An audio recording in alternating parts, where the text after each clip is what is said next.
Oh, langsung kayak gini. Soalnya sering melihat Mang Delman ya. Salah itu. Kenapa salah? Pegangannya Mang Delman digunakan dalam teknik berkuda seperti ini tidak terkunci. Lama berkuda bisa mengendur. Kalau sudah kendur, kuda merasa tidak dikendalikan, lost control, nanti berbahaya. Ya. Kudanya berlari susah ngerem. Yang betul?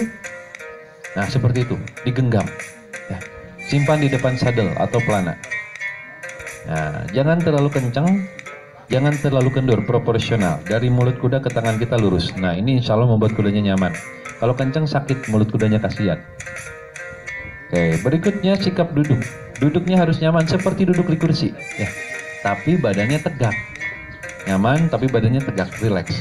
Bahu tarik ke belakang otomatis tegak. Ya. Jepitan di badan kuda oleh paha, bukan oleh betis. Kalau betis turun aja ke bawah. Nah rileks. Yang ngejepit paha. Kalau terlalu ngejepit betisnya, terlalu mengekang badan kuda, atau kata orang Sunda mah tipe peraket ya. Tahu tipe peraket? Nah, terlalu mengekang itu. Oh, mengekang banget, nanti kram kakinya. Betisnya bisa kram, capek nanti berkudanya 5 menit bisa kram. Jadi harus rileks. Ya. Titik keseimbangan dalam berkuda ada di ketegakan badan ya. Bukan di pegangan tali. Kenapa berkuda sambil memanah tidak jatuh? Nggak pegang tali itu berkuda sambil memanah mah. Kudanya kencang lari, kita fokus nembak sasaran, memanah. Kudanya lari kencang, nggak pegang tali.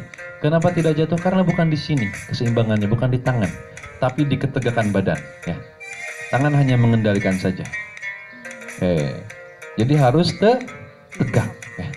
Orang yang konsisten, istiqomah olahraganya berkuda sampai lansia tidak akan bungkuk. Karena tulang punggung senantiasa digerakkan. Nah,